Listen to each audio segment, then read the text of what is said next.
Сәлеметсіздер ме, құрметті көрермендер? Бүгін сіздермен бірге үндінің бір тағамын жасайық деп тұрмыз. Мен өзім кешке балаларыма жасаймын, соны сіздерге көрсетейін деп, ал ендеше кеттік. Ал енді бірінші бізге не қажет? Мындай картобымыз, сәбізіміз, жуамыз бар, сосын мындай етіміз бар. Етте менде енді мындай омыртқа болып тұр. Себебі мен көбіне кесек еттерді, еттерді пайдаланамын да, осы омыртқалар көбіне менде көп қалып қояды.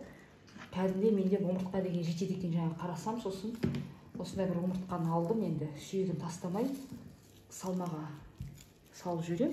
Енді осының етін сылып алып, осы еттерді үп-уақ қылып, кәдімде кішкентай қылып турайтын боламыз. Мен сіздерге көрсетейін, қалай турау керек екен. Үп-уақ қылып, осы жуасында, жаңағы сәбізімізді де барлығын осындай кішкентай қылып, майда қылып тураймыз. Не осындай. Біз бұрын бала кезімізде осылай мантыны үйде осындай бір жасалатын дүниелердің бәрін осы қолмен турайтын тұғымыз, бәріміз отырып алып.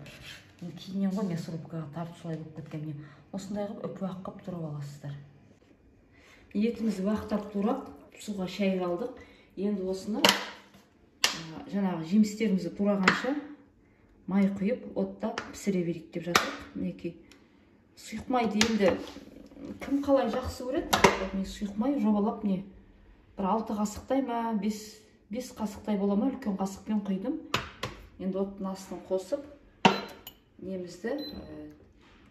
етімізді саламыз.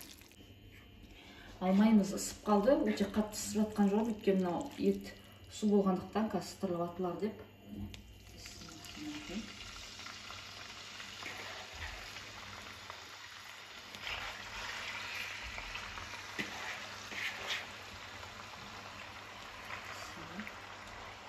Енді бұл манты сияқты, бірақ ерекшелігі жаңағы ішіне салатын салма дейміз ғой, сонысы бөлек піседі бұнда. Қазір көресіздер. Жеп та жүрген шығарсыздар, енді ерекше тамақ деп айта алмаймын. Жеп жүрген шығарсыздар, балалар маған кешкі заказ беріп жатқасын, соны сіздермен бірге бөлісейін деп жатырмын. Енді осыған бір шай қасықпен 2 қасық саламыз, көп болмайды, себебі қазір жуамыз бар, картобымыз бар салатын. Енді осын жақсылап араластырып, бетін жауып қоямыз. Өзінің бойында суы бар. Осы өзінің бойындағы сумен баяу отта бір жарты сағаттай пісіріп аламыз. Ал енді етіміз қуырылғанша жуамыздан бастаймыз. Мен жуаны өстіп, үлкен 2 жуаны алып, қаққа бөліп, мұздай суға салып қойдым, ащысы кетсін деп. Осы жуаларымызды да енді жаңағы етіміз сияқты үп-уақ қылып турайтын боламыз. Ал ендеше кеттік.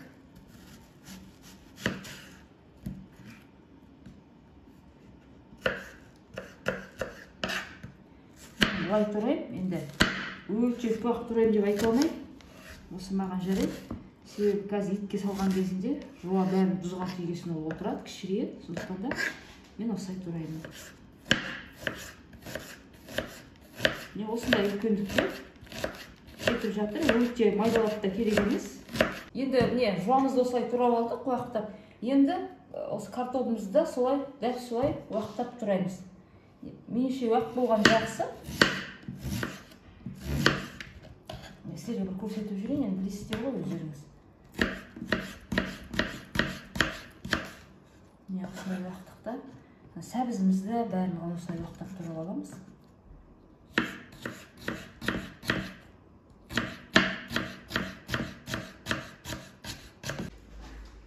Ал неке тамағымыз піскенше, біз ұнымызды, еленген ұнымыз неке, оған неке бесміллә деп бір жұмыртқамызды қосамыз. Енді оған 1 шай қасық тұзымыз.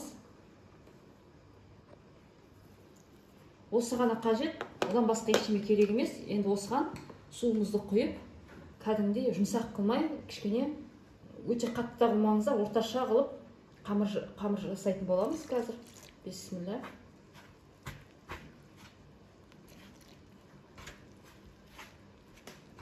Мантыға қамыр жасаған кезінде өте жұмсақ қылмаңыздар. Ол былай маңдай манты болсын, қандай болса да, пельмен болсын, қамыр міндетті түрде кішкене қаттылау болған жақсы. Енді ысылмай қалмайтындай қатты емес енді. Міндетті түрде иінін қандырыңыздар, елеуіштен өткізіңіздер. Міндетті түрде. Мінекей қамырымыз дайын болып қалды. Енді осыны қазір бір 10-15 минутқа кішкене бұқтыртып қоя тұрыңыздар. Қаттылығы мінекей мынандай болды. Көрдіңіздер ме? Мінекей етіміз жарты сағат қуырылды. Мен суырған жоқпын, өзінің суы сарқылғанша баяу отта ұстадым. Енді осыған жаңа қуырылған жуамызды үстіне кеп саламыз. Бізде үйде сиырдың етін, жылқының етін жемейтін кісілер бар. Сол кісілерге мен бөлек мінекей мынандайға бөлек тауықтың етін жасап жатырмын. Өзімізге мындай ер адамдарға сиырдың етін жасап жатырмын. Мінекей енді жуасын салдық. Азғантай осыны қуырып алайық бірінші осы етпен. Сосын сәбізімізбен картоплымызды саламыз. Енді морковымызбен картоплымызды қосып саламыз. Жуасын кішкене қуырып алдық етпен.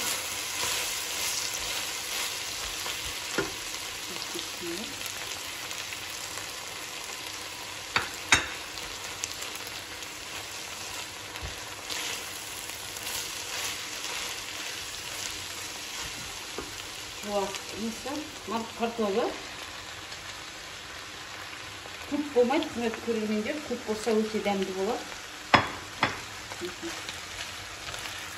Қазір бұрышын салып, тағы да дәмін көреміз. Тұзының бәрін су құйғаннан кейін көріңіздерді аз болса тағы да тұз салыңыздар. Енді әркімнен әрқалай болады ғой несі. Жақсы жақсы көреді, жақсы көреді деген сияқты. Енді біз кішкене бұл қара бұрыштан салып жүрейік. Сосын су құямызда қазір дәмін көретін боламыз. Бісміллә.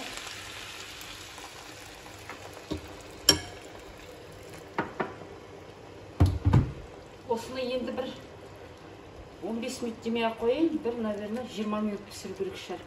15 минутта да болады негізі, бірақ сәбіз кішкене пісіңкіреген дұрыс, картоп та пісіңкіреген дұрыс. Енді өздеріңіз қарайсыздар. Сіздердің турағандарыңызға да байланысты болады. Пісу уақыттар турасаңыздар тез піседі. Осылай мінекей. Енді дәмін көріп, су осылай жетеді деп ойлаймын. Бетін жауып, бір 20 минутта тағы отта ұстайтын боламыз. Мінекей қамырымыз иіні қанды. Енді осыны кәдімгідей мантыға еттің және нанына жайғандай қылып, осыны жақсылап жайып аламыз.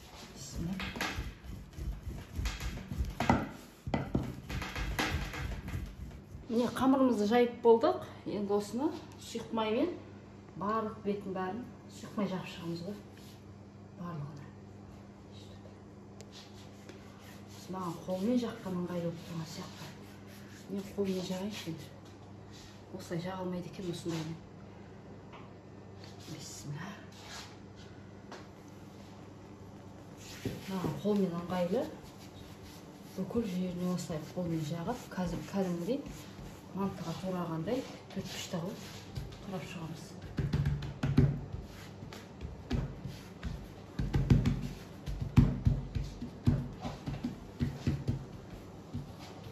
Болды. Майлап алдық, енді кесеміз. Мен пленканың үстін кеспейін деп осылай кесіп жатырмын. Мына тақтай енді аламын бүгін ертең мінекей. Осылай етіп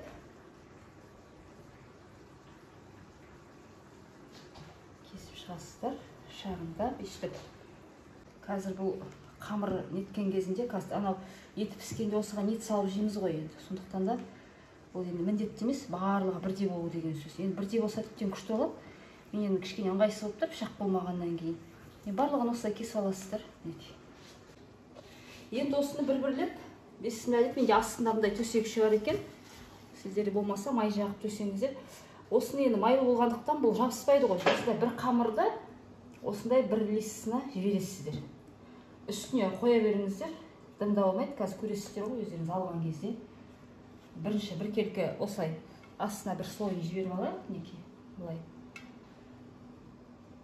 Содан кейін барлығын үстіне қоя береміз бүйтіп. Осы бір листқа бір нан кетеді ғой есебі. Осылай бір ысылған нанымыз осылай бір листқа кетеді. Енді біреулер жаңағыдай үлкен кастрюльге, жаңағыдай қазанға ма еттің бәрін қорғасын, соның үстіне де қойып жатады. Мен енді осылай жасайын да үйде. Сосын сіздерге де осылай көрсетіп жатырмын. Бір жағынан кешкі тамағымыз болсын деп, неке. Сіздерге көрсетіп жатырмын. Сіздер де қалай жасайсыздар, айта кетіңіздер. Комментарияға жазыңыздар, мүмкін мен дұрыс жасамай жатқан шығармын. Барлығын осылай қанша лист шығады, сонша салып аламыз. Ал мінекей қамырымыз дайын болды. 20 минутта пісіп шықты. Енді осы қамырымызды мен осындай бір кішкене үлкенірек болсын деп осындай ыдысқа салып жатырмын. Енді өздеріңіз білесіздер, ең бірінші жаңағы салмасын салып барып үстіне саласыздар ма, әлде бірінші қамырын салып аласыздар ма? Мен бірінші енді әдемі болып сіздерге көрінсін деп, мен осылай бірінші қамырын осылай салып жатырмын. Мен негізі олай салмайтын тұғым. Жол осылай көрейін деп жатырмын. Барлығын осылай. Ал мінекей дайын болды қамырымыз. Үстіне жаңа салмамыз салып жатырық. Әдемі керемет болып пісіп шығыпты. Бұл енді үндінің мантысы дегенмен де бұл қазақтың жаппасайы деп жатады. Сондықтан да үндінің тамағы емес, бұл қазақтың тамағы деп ойлаймын өзім. Мінекей керемет осындай болып шықты. Енді бізде екіншісіне жаңағы бізде ненің етін жемейтіндер бар, сиырдың етін жемейтіндер бар. Соған деп тауықтың етінен ерекше жасағанбыз. Оны да сіздерге көрсетіп жатырмын. Мінекей бисмилля. Бұл тауықтың етінен жасалған. Осындай керемет асымыз дайын болды. Үйде отырған аналар, мен сияқты келіндер болсын, осылай семьяларыңызға, үйдегі балаларға, ата-енелеріңізге осындай дәмді тамақ пісіріңіздер, ерінбеңіздер. Көп әргерге түсетін тамақ қашанда дәмді болады. Сондықтан да мінекей керемет ас дайын болды. Сәлеметсіздер ме, құрметті көрермендер? Мен келіншегімнің подписчиктері. Міне бүгін ерекше тағам жасап отыр. Жасат келіншегім. Индийский манта ма, түрімен, тауықтың етімен, сиырдың етімен, соны дегустация жасайтын болам. Өзі мен етін еткен кезде өзі бірыңғай тәтті тағамда ғана болам дегустатор деп алдында айтып ғой. Күнде жасайсың. Бисмилля. Ас болсын. Айнасы сияқты деп қойса класс деп ас болсын. Керемет бекен. Әдемі, керемет. Ерінбеңіздер енді. Манты сияқты екен демеңіздер, жасап көріңіздер. Үйлеріңізде жасаңыздар. Жолдастарыңызға, бала-шағаларыңызға осындай тәтті тағам жасап жеңіздер. Мен келіншегіме подписка жасап кетіңіздер, лайк қойып кетіңіздер. Келесі эфирде кездескенше. Ал құрметті көрермендер, бүгін сіздермен бірге жасаған жаппасай дейміз ба, үнді мантысы дейміз ба, дайын болды. Өте керемет шықты деп ойлаймын. Жасап көріңіздер міндетті түрде. Маған подпис жасаңыздар, лайк басыңыздар. Келесі кездескенше сау болыңыздар.